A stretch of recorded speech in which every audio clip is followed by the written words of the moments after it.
dan ini langsung ditindak tegas oleh Pak Menteri, bahkan wajib untuk dilaporkan kepada kepolisian setempat. Ini offside. Offside. Harga RM2.5 1 kilo itu tak boleh beli. No.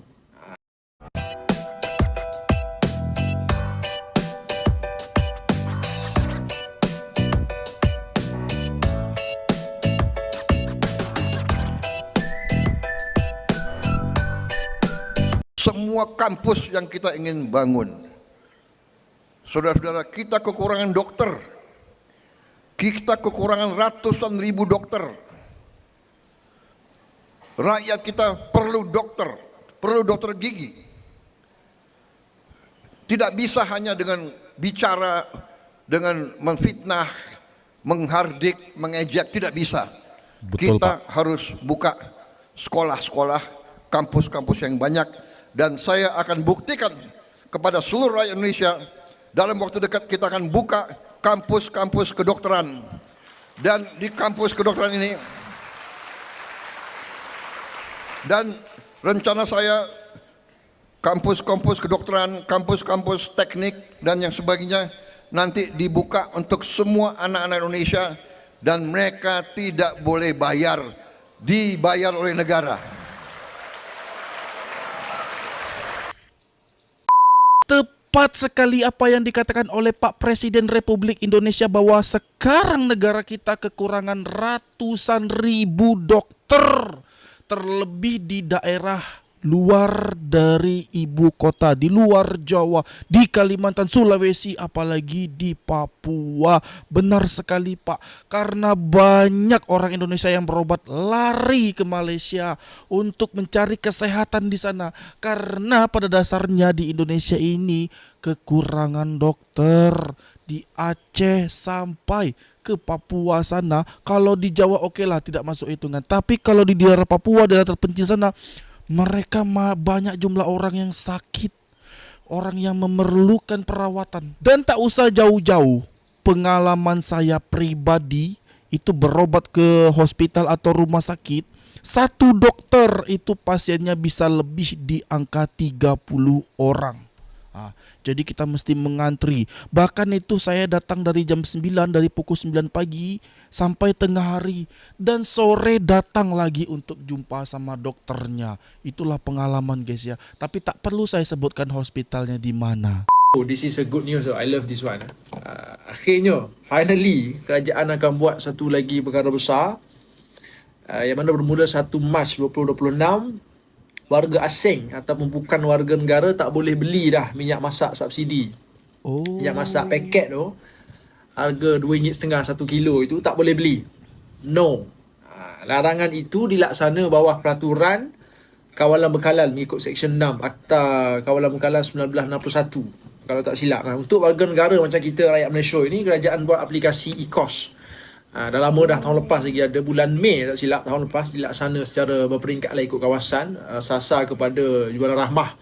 Benda tak susah pun, download aplikasi e-kos dekat App Store atau Apple Store tu, download macam biasa, register lah macam biasa, isilah segala apa maklumat yang dia minta, verify kad pengenalan IC tu, ambil gambar selfie apa semua, pakai eKYC lah, sebenarnya eKYC punya sistem. Nanti dekat supermarket itu kau nak beli minyak masak paket ini, kedai mana-mana pun, scan sahaja dekat kaunter, boleh bayar macam biasa. Dia nak apa, sekali je lah kena buat benda ni, bukan setiap kali nak beli kena isi register. No, sekali register, scan macam biasa, mudah. Konsep sangat-sangat mudah. Untuk apa ni kerajaan buat? Untuk make sure barang-barang subsidi ni betul-betul sampai kepada pengguna yang sebenar, pengguna yang disasarkan. Bukan kata peniaga borong, bukan orang seluduk, bukannya uncle datang bawa lori, bawa Hilux, bawa 4x4 nak borong 50 paket, 30 paket minyak masak subsidi sekali jalan. Itu tak boleh lah.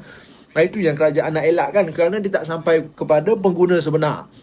Senang cerita, e-kos ni kerajaan buat nak trace, kerajaan boleh trace minyak masak subsidi ni daripada peringkat pertama pengeluar, pergilah sampai ke pemborong, sampailah ke peruncit, sampailah last sekali kita pengguna. Dia kerajaan boleh tengok pergerakan minyak masak itu. Dia ada rekod digital, tak boleh nak menipu dah. Sebab lama dah aku tunggu kerajaan buat benda ni. lama dah kita nak kerajaan buat sesuatu mengenai subsidi minyak masak ni sebab bertahun. Bukan baru bertahun kita tengok kerajaan duk gempur, penguat kuasa duk gempur ni jangan celaka yang duk seluduk minyak masak. Subsidi pergi jual luar negara ni, jual dekat sepadan apa semua Thailand kan. Bukan sikit, bocor ni banyak. Berpuluh ribu, kadang-kadang tu ada satu kes tu beratus ribu ni nilai minyak masak subsidi kita orang bawa lari keluar. Kerajaan tak come up, kerajaan sebelum ni lah tak come up with the real solution lah macam mana nak make sure subsidi rakyat Malaysia ini pergi kepada pengguna yang sebenar sahaja. Sama lah, same goes to subsidi diesel RON 95 apa semua. Bertahun-tahun kita tahu ada kebocoran, ketirisan subsidi ni. Kerajaan sebelum ni tak buat apa-apa. Naik madani sahaja, barulah ada tekad political will, unpopular punya will. Walaupun kita tahu kalau buat memang kena maki, kena kecam. Tapi kerajaan madani ambil buat keputusan besar untuk settle, betul-betul settle masalah kebocoran subsidi ni. Kerajaan buat sistem baru, rasionalisasi. Beli pakai budi madani, pakai IC, barulah kita tahu, kita boleh tengok subsidi kerajaan ini betul-betul sampai kepada rakyat Malaysia. Barulah kita tahu ada kelompok-kelompok yang sakit hati sangat bila kerajaan buat ini. Rupanya selama ni dialah yang duk makan subsidi ni, dah ambil seluduk, bawa lari. Bila kerajaan buat sistem baru yang lebih selamat, lebih targeted punya sistem, dia menggelupur. Kerana apa? Kerana selama ini dia kaya hasil rompak subsidi kerajaan bagi pada rakyat Malaysia ni. This is one of reformasi besar, reformasi baru yang kerajaan buat untuk minyak masak pula. Lagipun kita kan ada sejarah hitam kalau cerita pasal minyak masak ni. Tak lain tak bukan anak kepada ketua pembangkang hari ni, anak kepada Datuk Seri Hamzah Sanuddin kena dakwa di mahkamah kerana sorok minyak masak subsidi kerajaan. Bukan anak orang lain, anak kepada salah seorang pemimpin besar kita hari ni pun terlibat dalam isu-isu macam ni, benda-benda macam ni. Jadi terima kasih pada Kerajaan Madani, terima kasih pada Datuk Seri Anwar Ibrahim, KPDN. Sekarang ini adalah masa yang sangat-sangat kritikal, masa yang sangat penting. Ujian practicality, rakyat Malaysia akan tengok. Kita akan nilai pula pasal pelaksanaan macam mana, how it goes. Peringkat awal ni aku akan expect chaos. Di supermarket akan chaos lah, huru-hara sikit lah. Macam biasa orang akan maki kerajaan, maki KPDN, maki Anwar Ibrahim, macam biasalah. Tapi lama-lama bila cool down, semua dah faham, settle, tak ada masalah. Samalah Budi Madani, RON 95 diesel ni. Dulu awal-awal kita tengok nak kiamat dah Malaysia ni, dia punya huru-hara tu. Tapi lama-lama bila rakyat dah faham, rakyat dah tahu apa sebab kerajaan buat, maklumat itu sampai, dia perlu tengok pengaliran subsidi itu betul-betul sampai kepada rakyat Malaysia. Semua faham, semua puji kerajaan. And benda yang sama aku expect untuk minyak masak punya subsidi. Jadi semua orang asing di Malaysia sekarang tidak boleh berbuat semau-mau hatinya. Selayaknya dulu masih juga melakukan hal yang sama, besok sudah tidak bisa lagi. Kali ini Malaysia bersikap tegas karena selama ini mungkin terlalu baik Malaysia terhadap orang-orang asing. Saat inilah waktunya mereka tegas, bersikap tanpa kasihan lagi, karena kita perlulah warga kita sendiri diprioritaskan ketimbang orang asing. Karena kita tahu sedari dulu orang asing juga menikmati subsidi yang sudah diberikan, dialirkan kepada seluruh negara Malaysia, dan siapa saja yang bisa menikmati itu semuanya, termasuk RON 95 itu juga kemarin ada dinikmati oleh semua orang, apalagi warga Singapura yang datang ke JB. Dia juga mau minyak subsidi, bahkan rela itu plat number mobil atau keretanya dipalsukan demi minyak subsidi. Bayangin guys, ada mentaliti orang Singapura yang begitu demi minyak subsidi. Gak habis pikir saya. Kali ini minyak goreng pula. Minyak goreng nanti ada kita download seperti aplikasi dan juga kita isi biodata di sana lewat IC guys. Jadi nggak bisa sembarangan lagi orang beli, apalagi nitip nggak boleh lagi ya, orang asing nitip kepada warga Malaysia. Kita lihat ini baru berjalan minyak goreng di 1 Maret besok. Apalagi besok kita nggak tahu guys, siapa tahu beras dan banyak lagi bahan makanan subsidi di Malaysia yang mungkin akan dilakukan hal yang sama. Bisa jadi kan? Bisa jadi karena sekarang Malaysia itu lebih berfokus untuk mensejahterakan masyarakatnya daripada orang asing. Tapi untuk orang asing mohon maaf ya, bukan tidak bisa menikmati barang-barang di Malaysia, tapi tidak bisa membeli barang-barang subsidi lagi. Nah, ini penting. Ini offside ini. Offside. Dari mana? Ini Sinarmas offside. Wow. 18.000. Harusnya 15.700. Itu nggak boleh. Ini Pak laporkan ke Dirkrimsus Lacak ini, siapa produsennya, ya proses.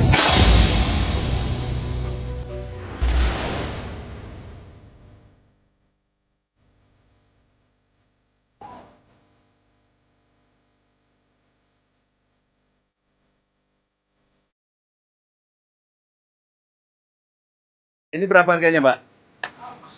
Itu jual ketengan Berapa? 2 liter ya? Ya, 2 liter. 2 liter kalau jual sini Nah, jadi 36. hari ini kami sidak, betul-betul sidak. Tidak direncanakan. Alhamdulillah, rata-rata harga telur, daging, ayam itu di bawah HET. Telur tadi 28.000, kemudian daging ayam itu 35, 37.000 per kilo. Kemudian harga daging tadi 125, itu di bawah HT semua. Kecuali, nah ini offside ini. Dari mana? Ini Sinarmas offside. 18.000. Harusnya 15.700. Itu nggak boleh.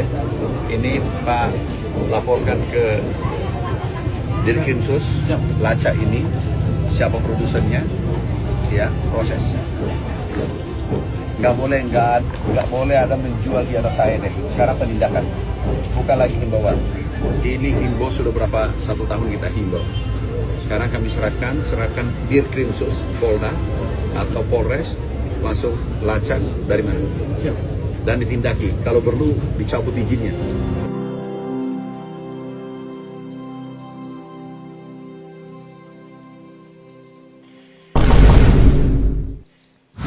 Nah, lain masalah di Malaysia, lain pula masalah minyak juga di Indonesia. Nah, tadi kita bahas Malaysia, sekarang kita lihat di Indonesia.